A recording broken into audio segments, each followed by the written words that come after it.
ပြင်းတူယူရှိရတယ်ခေါ်လာပါပြီဗျာဟိုသူတို့ဖေးအဲ့ဒါသူတို့ဖေးပြင်းလာမှာနောက်ကိုဘာလို့မလာချင်တာလဲဆိုအဲ့မှာကြည့်လိုက်ကြည့်ကြည့်အောင်ပါဟဲ့အောင်အရှိတော့မစင်စားနဲ့နော်မင်းကိုကလေးတဲ့နေကိုခေါ်တာ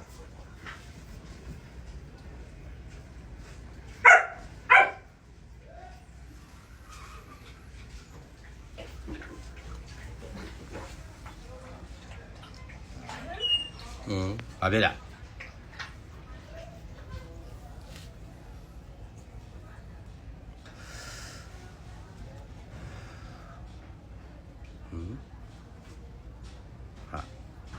နေကြပါလားဟမ်